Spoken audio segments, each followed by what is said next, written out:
نماز کے بعد میں کچھ دیر تک بستر پر کروٹیں بدلتا رہا اور پھر صبح کے نہ جانے کس پہر میری آنکھ لگ گئی۔ پھر میری آنکھ فون کی گھنٹی سے ہی کھلی۔ دوسری جانب کوٹھی کا خانسامہ تھا۔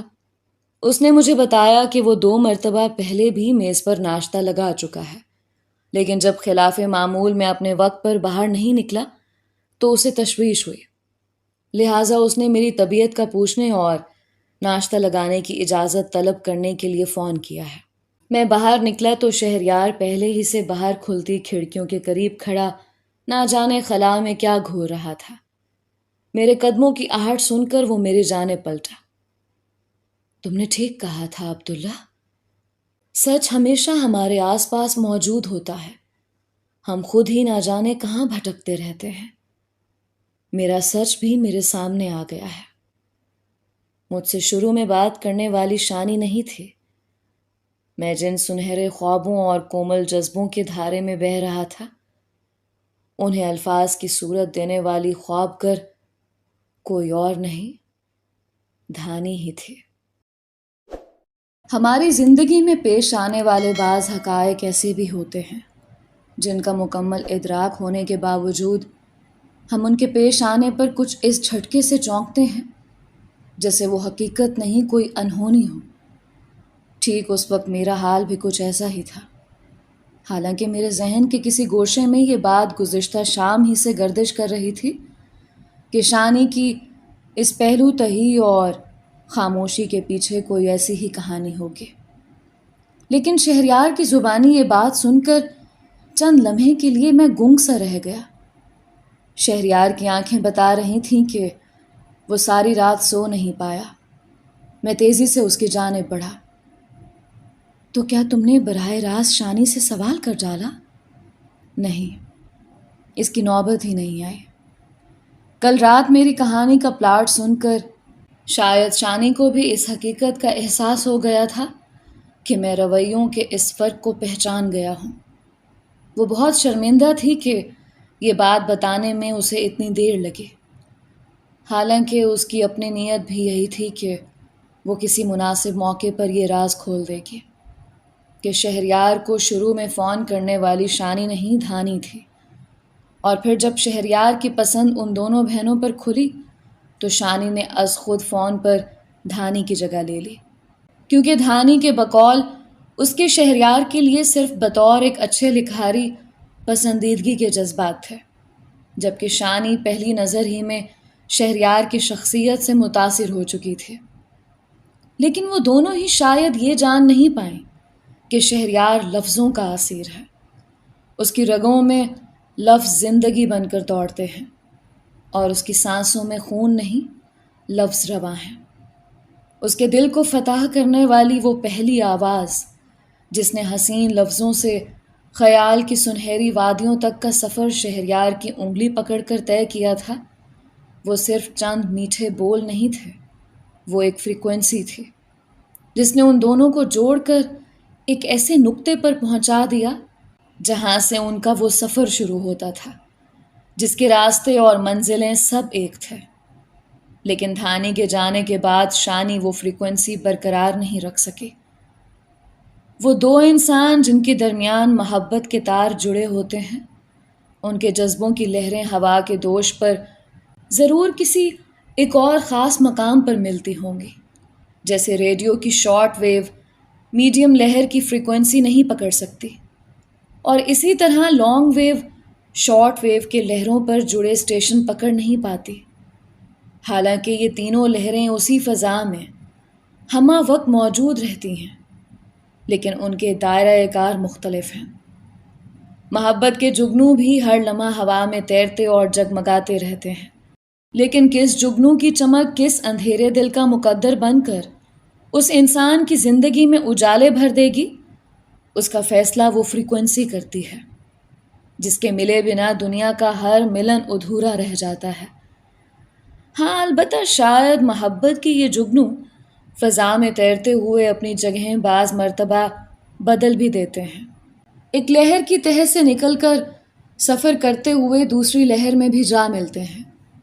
تبھی ہمیں بعض اوقات ایسے انسانوں سے بھی محبت ہو جاتی ہے جو بظاہر پہلے ہمارے لیے بہت عام ہوتے ہیں اور ہمارے آس پاس ہی برسوں سے موجود ہوتے ہیں، جی رہے ہوتے ہیں۔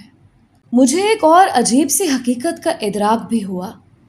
ہمارا معاشرہ جہاں شادی کا بندھن ہی ملن کا باعث ہوتا ہے، جہاں اب بھی 90% رشتے بزرگوں کی مرضی اور دو خاندانوں کے جوڑ کا سبب ہوتے ہیں، ایسی طے شدہ شادیوں میں جہاں دو ہم سفر زندگی میں پہلی مرتبہ ایک دوسرے کو دیکھتے ہی کسی بندھن میں بندھ جانے کے بعد وہاں محبت کے جگنوؤں کا سفر تیز تر ہو جاتا ہے، شاید دعاؤں کا ایندھن اس رفتار کو مہمیز دیتا ہے۔ لیکن شہریار کا ستا ہوا چہرہ اور اس کی سرخ آنکھیں بتا رہی تھیں کہ اس کے جذبوں کے جگنو اب بھی وہی ہیں، اسی لہر میں منجمد تھے جہاں کبھی پہلی رات دھانی سے ان کے تار جڑے تھے۔ میں نے غور سے شہریار کی آنکھوں میں بجھتے ہوئے چراغوں کو دیکھا۔ پھر تم نے شانی سے کیا کہا؟ میں پھٹ پڑا کہ دو بہنوں نے میری زندگی کے ساتھ اتنا بڑا مذاق کیوں کیا؟ آخر میں نے ان کا کیا بگاڑا تھا؟ وہ رو پڑی اور مجھ سے ہی معافی مانگتی رہی کہ اس کا مقصد مجھے دھوکہ دینا کبھی نہیں تھا۔ اسے خود بھی گزشتہ رات ہوٹل میں کھانے کے دوران یہ احساس ہوا کہ میں دھانی کے خیالات اور باتوں سے پہلے متاثر ہوا تھا اور شانی کے حسن سے بعد میں، جبکہ وہ اب تک یہی سمجھتی آ رہی تھی کہ میں پہلے ہی دن سے اس سے متاثر ہوں۔ مجھے شہریار کی بات سن کر نہ جانے کیوں بہت دکھ ہوا۔ تمہیں اسے ڈانٹنا نہیں چاہیے تھا، اس کا اندر بہت نازک ہے۔ تمہارے دیے ہوئے لفظوں کے گھاؤ بھرتے بھرتے بھر بھی گئے تو ان کے داغ سدا جگمگاتے رہیں گے۔ شہریار الجھا ہوا تھا۔ میں بہت دباؤ میں تھا، خود پر قابو نہیں رکھ سکا اور بہت کچھ بول گیا۔ دباؤ ہی میں تو خود پر قابو رکھنے کی ضرورت ہوتی ہے۔ جانتے ہو اصل فاتح کون ہوتا ہے؟ وہ جو شدید دباؤ میں بھی متانت کا دامن تھامے رکھے۔ انسان کی پہچان اس کے غصے کے دوران ہی ہوتی ہے۔ عام حالات میں تو سبھی میٹھے ہوتے ہیں، ہمارے اندر کے زہر کو پرکھنے کا پیمانہ یہ دباؤ اور طیش ہی تو ہے، اور انہی چند لمحوں میں کچھ بت ایسے ٹوٹتے ہیں کہ پھر کبھی جڑ نہیں پاتے۔ اپنا بت سنبھالو شہریار۔ وہ چڑ سا گیا۔ تو تم کیا چاہتے ہو؟ میں ابھی جا کر اس سے معافی مانگ لوں؟ نہیں، یہ دوسری غلطی ہوگی تمہاری۔ تم پہلے ہی وقتی اشتعال میں آ کر پہلی غلطی کر چکے ہو۔ زندگی میں بعض غلط فہمیاں ایسی ہوتی ہیں جو مناسب وقت کا تقاضا کرتی ہیں، حالانکہ اس لمحے آپ کے دل و دماغ پر اپنی بھڑاس نکالنے کا جنون طاری ہوتا ہے، اور بظاہر آپ کو ایسا لگ رہا ہوتا ہے کہ گنتی برابر کرنے کا یہ موقع اگر آپ کے ہاتھ سے نکل گیا تو شاید ہمیشہ کے لیے دیر ہو جائے گی، اور ہمارا جوابی حملہ خطا ہو جانے کے بعد انہی ان کہے لفظوں کی صورت میں کانٹا بن کر خود ہمارے دل ہی میں چبھتا رہے گا۔ لہٰذا ہم اپنے دل کے ببول اپنی زبان سے زہر میں بجھے تیر بنا کر دوسرے کے دل میں پیوست کر دیتے ہیں، اور ایسا کرنے سے وقتی طور پر ہمیں کچھ سکون بھی ضرور مل جاتا ہے، لیکن کبھی تم نے سوچا ہے کہ ہم اس سارے عمل میں حاصل کیا کرتے ہیں؟ صرف ایک خلش، کبھی نہ مٹنے والی کسک اور بدقسمتی سے غلط ثابت ہو جانے کی صورت میں عمر بھر کے پچھتاوے، کیونکہ دل کے شیشے میں آیا بال پھر کبھی نہیں نکلتا۔ اسے نکالنے کے لیے وہ شیشہ چکنا چور کرنا پڑتا ہے، یا پھر عمر بھر اسی بال کے ساتھ گزارا کرنا پڑتا ہے، کیونکہ میں سمجھتا ہوں کہ لفظ کبھی واپس نہیں پلٹتے، اور ہم کچھ نہ کچھ ایسا ضرور کھو دیتے ہیں جو پھر کبھی نہیں ملتا۔ اس لیے رویوں میں حد درجہ احتیاط ہی زندگی کے ہر بندھن کی کامیابی کی ضمانت ہے۔ شہریار خاموشی سے میری بات سنتا رہا۔ تم ٹھیک کہتے ہو، ہمارے پاس کسی اجنبی کے ساتھ بھی کوئی دوسرا رشتہ نہ ہونے کے باوجود بردباری، احترام اور اس کی اور اپنی عزت کا رشتہ تو ہر حال ہی میں قائم رہتا ہے، اور دوستی محبت یا خون کے کسی رشتے کی صورت میں تو یہ ذمہ داری دگنی ہو جاتی ہے۔ میں رات کو اپنی ذمہ داری نبھا نہیں پایا۔ میں اب تک اپنی ہر کہانی اور افسانے کو ایک خوبصورت موڑ پر ختم کرنے کا عادی رہا ہوں، لیکن خود میری اپنی کہانی کا اتنا بدصورت انجام ہوگا یہ میں نے کبھی سوچا تک نہ تھا۔ تو پھر اب تم نے کیا سوچا ہے؟ کہانی ختم کرنے کا ایک اصول یہ بھی ہوتا ہے کہ لکھاری کو ہر کردار کے ساتھ انصاف کرنے کے بعد اسے انجام تک پہنچانا ہوتا ہے۔ شہریار نے لمبی سی آہ بھری۔ ہاں، لیکن میری کہانی کا انجام کچھ مختلف ہے۔ میں نے واپس جانے کا فیصلہ کر لیا ہے۔ اس افسانے کے ہر کردار کو اپنا انجام خود طے کرنا ہوگا۔ ہماری باتوں کے دوران ناشتہ بالکل ٹھنڈا ہو چکا تھا۔ مستعد نوکر تھوڑی دیر بعد چائے گرم کر کے میز پر سجاتے رہے تھے۔ میں 2 گھونٹ بھر کے ہسپتال کے لیے نکل پڑا۔ سلطان بابا کی حالت آج خلاف معمول کچھ بہتر نظر آ رہی تھی۔ مجھے دیکھ کر بولے، آج اپنی کنڈی کہاں اٹکائے ہو میاں؟ کبھی اس ذہن کو 2 گھڑی آرام بھی کر لینے دیا کرو۔ میں مسکرا کر بات ٹال گیا۔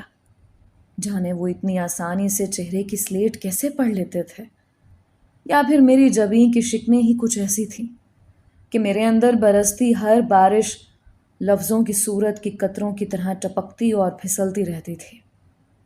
چہرہ آئینہ ہوتا ہے اور آئینے بوندوں کا بوجھ زیادہ دیر برداشت نہیں کر پاتے۔ انہیں بہنے کے لیے راستہ دینا ہی پڑتا ہے کہ بہاؤ کا واسطہ ہمیشہ سے شفافیت سے ہے۔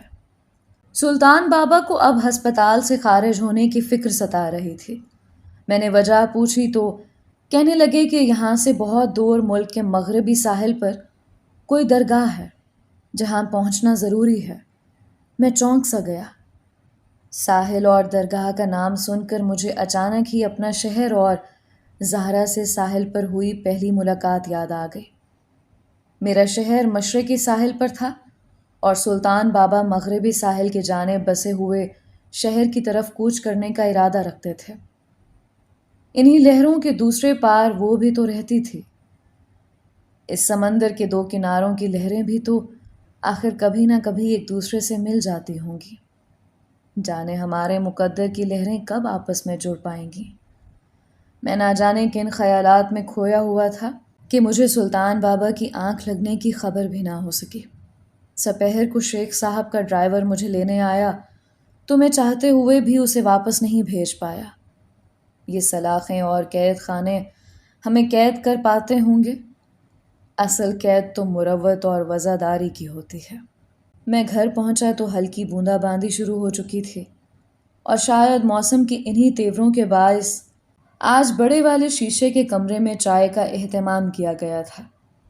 شہریار سمیت شیخ صاحب کا سارا خاندان موجود تھا۔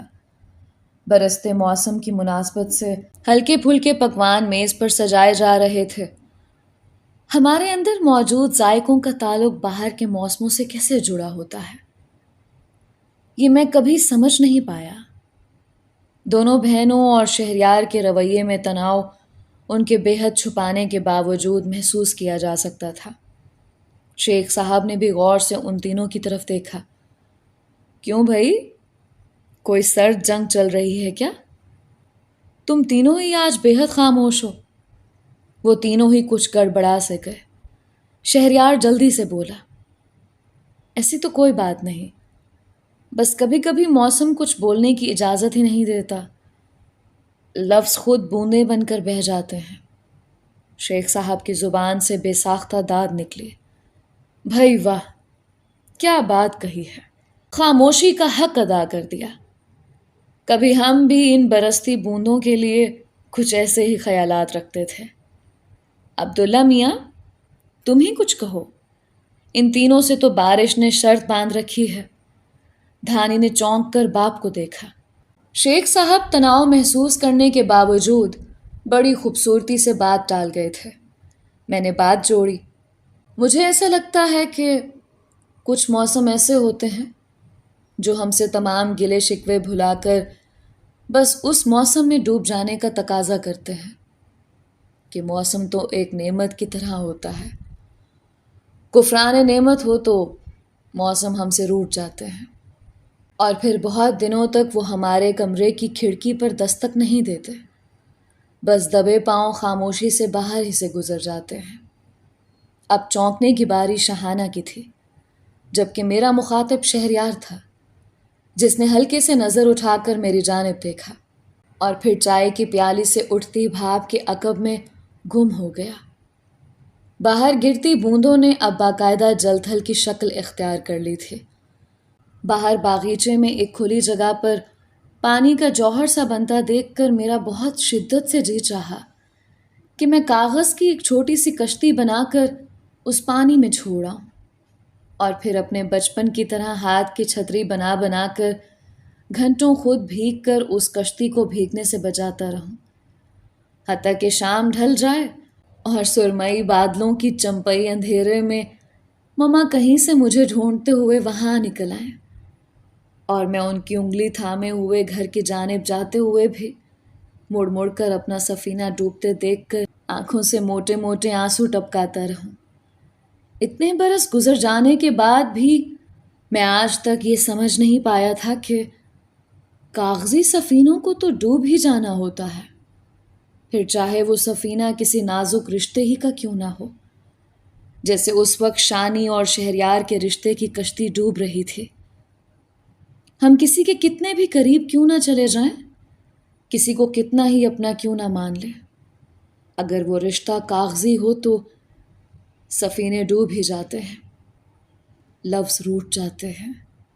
ایک لمحہ پہلے ہی انسان جس پر ہمارا کامل یقین، مان اور بھرم ہوتا ہے کہ بس وہی تو ہے جو ہمیں اس بھری دنیا میں سب سے زیادہ جانتا اور سمجھتا ہے، اگلے لمحے ہی ہمارے لیے دنیا کا سب سے انجان شخص بن جاتا ہے۔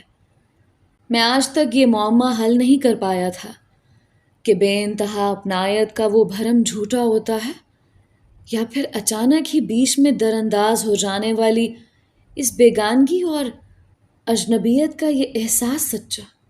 ہم پل بھر ہی میں اتنے اپنے اور پھر ایک دم اچانک اتنے بیگانے کیسے ہو جاتے ہیں؟ چائے ختم کر کے میں ہسپتال واپس جانے کے لیے اٹھا تو شیخ صاحب بھی سلطان بابا کو دیکھنے میرے ساتھ چل پڑے۔ سلطان بابا ہمیں ساتھ آتا دیکھ کر مسکرائے۔ لگتا ہے میرے جوگی کا دل آپ کے ہاں لگ گیا ہے۔ شیخ صاحب بھی ہنس پڑے۔ پتہ نہیں، لیکن عبداللہ کو دیکھ کر تو خود ہمارا بھی جوگ لینے کو جی چاہتا ہے۔ وہ دونوں زمانے بھر کی باتیں کرتے رہے اور میں کمرے کی کھڑکی کے قریب بڑی کرسی پر بیٹھ کر باہر برستی بوندوں کا کھیل دیکھتا رہا۔ بارش میں سب ہی منظر یکساں ہو جاتے ہیں۔ رم جھم گرتی وہ پھوار باہر کے ساتھ ساتھ ہمارے اندر سے بھی بہت کچھ دھو ڈالتی ہے۔ گھر واپس پہنچنے پر مجھے شہریار انیکسی میں دکھائی نہیں دیا۔ نوکر نے بتایا کہ ہمارے جانے کے کچھ دیر بعد وہ بھی دوسری گاڑی لے کر کہیں نکل گیا تھا۔ بارش تھمنے کا نام ہی نہیں لے رہی تھی۔ نوکر نے کھانے کا پوچھا تو میں نے انکار کر دیا۔ عشاء کے بعد بھی میں بہت دیر تک شہریار کا انتظار کرتا رہا، پر وہ نہ جانے کہاں رہ گیا تھا۔ انہی سوچوں میں گم میں باہر لان میں جلتی سفید گول بتیوں پر جگنوؤں کی یلغار جیسی بارش کی بوندیں گرتی دیکھ رہا تھا کہ اچانک فون کی گھنٹی نے مجھے جھنجھوڑ کر رکھ دیا۔ ضرور یہ فون شہریار کے لیے ہوگا، لیکن وہ ابھی تک واپس ہی نہیں پلٹا۔ گھنٹی بہت دیر تک بج کر چند لمحے کے لیے چپ ہو گئی اور پھر کچھ دیر بعد ہی پھر سے لگاتار بجنے لگی۔ میں نے ششو پنج کے عالم میں فون اٹھا ہی لیا۔ دوسری جانب ان دونوں سے کوئی ایک بولی، ہیلو، جی میں عبداللہ بول رہا ہوں۔ شہریار ابھی گھر واپس نہیں لوٹا۔ دوسری جانب کچھ لمحے خاموشی چھائی رہی، پھر وہ بولی، میں دھانی بول رہی ہوں، مجھے دراصل آپ ہی سے بات کرنی ہے۔ میں نے اپنی حیرت کو ظاہر ہونے سے روکا۔ جی فرمائیے۔ وہ کچھ دیر تک اپنے لفظ جوڑتی رہی۔ غالباً شہریار نے آپ کو پوری تفصیل سے آگاہ کر دیا ہوگا۔ مجھے اسی سلسلے میں آپ کی کچھ مدد چاہیے۔ میں حاضر ہوں اگر کسی بھی مدد کے قابل ہوں. شکریہ. شانی نے مجھے بتایا تھا کہ آپ کچھ ہی دنوں میں شہریار کے بہت اچھے دوست بن گئے ہیں. آپ انہیں سمجھاتے کیوں نہیں کہ ہماری شروع کی گئی نادانی کو بس ایک شرارت سمجھ کر معاف کرتا ہے؟ ہم دونوں میں سے کسی کا بھی مقصد انہیں دھوکہ دینا نہیں تھا. شانی کل رات سے بے حد پریشان ہے اور یقین جانیے اس سارے معاملے میں اگر کوئی قصوروار ہے بھی تو وہ میں ہوں. لیکن سزا شہانہ کو مل رہی ہے. مجھ سے مزید اس کے آنسو نہیں دیکھے جاتے. آپ شہریار سے کہیں اگر سزا دینا اتنا ہی ضروری ہے تو میں حاضر ہوں. وہ چاہیں تو ساری عمر مجھ سے کوئی رابطہ بھی نہیں رکھیں لیکن شانی کو معاف کر دیں. وہ بہت معصوم ہے. مجھے لگا کہ دھانی بولتے بولتے کچھ بھرا سی گئی ہے. میں نے اسے تسلی دی. آپ مطمئن رہیں، میں ضرور اسے سمجھانے کی کوشش کروں گا. حالانکہ بات کچھ نازک جذبوں کی ہے. آپ نے شہریار سے خود بات کی ہے؟ جی، کل رات جب وہ شانی کو ڈانٹ رہے تھے میں نے بھی ان سے بات کرنے کی کوشش کی تھی اور آج شام بھی چائے کے بعد میں نے انہیں فون کیا لیکن شاید وہ میری کوئی بات سننا نہیں چاہتے. وہ میری اس خطا کو شرارت ماننے پر تیار ہی نہیں. میں بے ساختہ کہہ گیا. کیا وہ صرف ایک شرارت ہی تھی؟ دوسرے جانب گہری خاموشی چھا گئی. مجھے تعصف ہوا لیکن تیر کمان سے چھوٹ چکا تھا اور اندھے تیر کی سب سے بڑی خطا یہی ہوتی ہے کہ اس کا نشانہ نامعلوم رہتا ہے. پھر بھی میں نے تلافی کی کوشش کی. مجھے معاف کیجیے گا. بعض مفہوم بات سے پہلے اور بہت سے نامناسب انداز میں مخاطب تک پہنچ جاتے ہیں. دوسری طرف سے اضطرابی کیفیت اور الجھی سانسوں پر قابو پانے کی آہٹ محسوس ہوئی. پھر دھانی نے خود کو سنبھالا. خدا کرے آپ جس نتیجے پر پہنچ رہے ہیں شہریار وہاں کبھی نہ پہنچے. سچ یہی ہے کہ بات شرارت ہی سے شروع ہوئی تھی. میری بہن مجھے اپنی جان سے بھی زیادہ عزیز ہے اور وہ شہریار کی پسند بھی ہے. اس حقیقت کے بعد باقی تمام باتیں بے معنی ہو جاتی ہیں. مجھے یقین ہے کہ آپ کے پاس دلیل کی وہ طاقت ہے جو شہریار کی تمام الجھنیں مٹا سکتی ہیں. مجھے آپ کی جانب سے کسی پیش رفت کا انتظار رہے گا. بات ختم کر کے دھانی نے فون رکھ دیا. گویا میرے ذہن کے کسی گوشے میں پلنے والا خیال صرف میرا واہمہ ہی نہیں تھا. شہانہ سے بہت پہلے دھانی شہریار کو اپنے من مندر میں بٹھا چکی تھی. شاید اسی وقت جب شہریار کو اس نے گیٹ پر خوش آمدید کہا ہوگا. لیکن شہریار نے جب اس کی آواز کو شانی کی آواز کے طور پر شناخت کیا تو دھانی اپنے اندر چھناکے سے ٹوٹ کر کرچی کرچی ہونے والے جذبے کی آخری چیخ کو بھی کچھ اس خوبصورتی سے چھپا گئے کہ اس کی ہم نفس، اس کی واحد رازدار بہن جو خود دھانی کا آئینہ تھی، اسے بھی اس طوفان کے آنے اور پھر خاموشی سے گزر جانے کی خبر تک نہ ہوئی. ایک بار پھر روپ کا ڈاکہ پڑ گیا. یہ من موہنی صورتوں والے ہی تو سب سے بڑے ڈاکو ہوتے ہیں. لیکن حیرت ہے دنیا کی کسی بھی تعزیرات میں اس ڈاکے کی کوئی سزا مقرر نہیں. زیادہ نہ صحیح پر کم از کم ان روپ والوں اور بے روپوں کے لیے علیحدہ علیحدہ جزیرے ہی مقرر کر دینا چاہیے تھا تاکہ کبھی کسی بے روپ کا راستہ نہ کٹتا. انہی سوچوں میں ساری رات کٹ گئی. شہریار واپس نہیں لوٹا. صبح ناشتے کی میز پر میں نے نوکر سے پوچھا تو پتا چلا کہ وہ پہلے ہی کہہ گیا تھا کہ اگر رات کو اسے زیادہ دیر ہو گئی تو وہ اسی دوست کے یہاں ٹھہر جائے گا جہاں وہ جا رہا ہے. میں شہریار کی آمد سے مایوس ہو کر ہسپتال کے لیے نکلنے کا سوچ کر ابھی انیکسی کا باغیچہ پار کر رہا تھا کہ سامنے سے آتی دھانی کو دیکھ کر میرے قدم جم سے گئے. وہ اس وقت برسوں کی بیمار لگ رہی تھی.